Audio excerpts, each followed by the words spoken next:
In the summer I turned 14, something extraordinary happened to me right here in this place. And I want to take you there and tell you a little bit about it. Now, at that time in my life, I had already been exploring the world of, I guess, philosophy and spirituality and psychology. I was trying to understand experiences that I was having of energy, the energy of place, and the feeling of what some traditions might call power in certain places and with certain plants and stones and things like that. Now, it's really important to remember, if you're skeptical about these things, that at that time in my life, this was all completely new to me. That wasn't my upbringing, that I had no cultural reference for any of these things that were happening to me.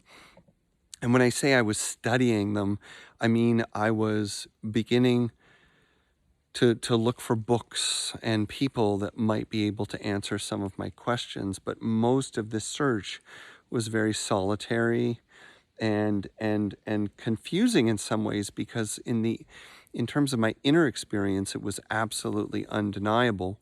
I had no confusion about what I was experiencing, but why was I experiencing it? What did it mean? And how come nobody else was talking about these things? That's what was so I guess, troubling. Well, here in this place, this was a cedar, or this is a cedar forest. Now, I do have a video about an experience in another cedar forest, and this is different than that. In fact, this forest has a very different energy and feeling here. And all those years ago, like 37 years ago, what was really unique about this place was that it was just carpeted with a thick green soft moss, and I don't really see it the way it was back then. Although what I remember so clearly, and I've been back here since, is these trees, this one, this one, this one here. There's actually a fourth that I consider to be kind of like framing a space. And then down in sort of a cradle between these three right here, this was just really just rich, pure emerald green moss.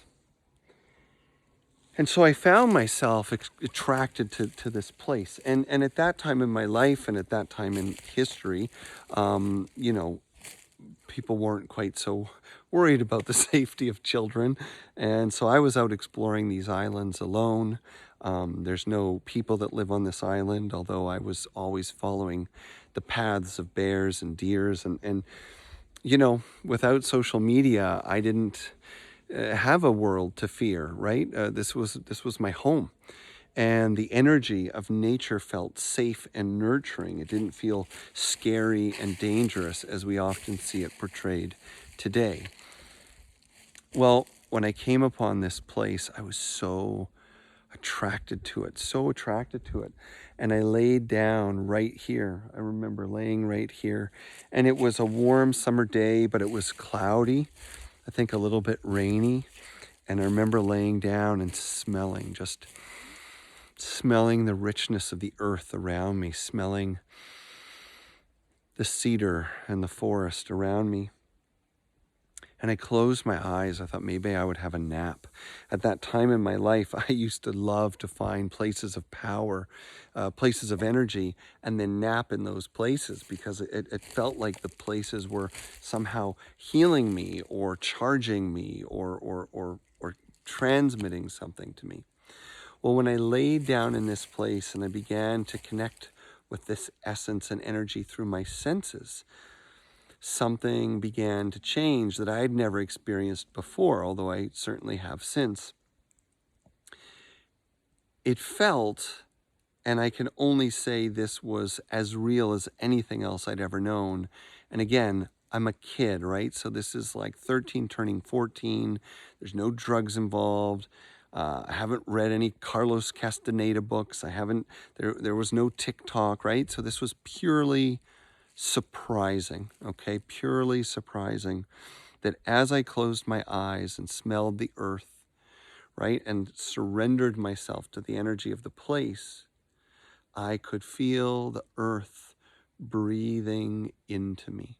It was like all of the land around me, the plants, the mosses, they were all respirating, like palpably, vitally. I could feel it. I could feel it. I could sense it.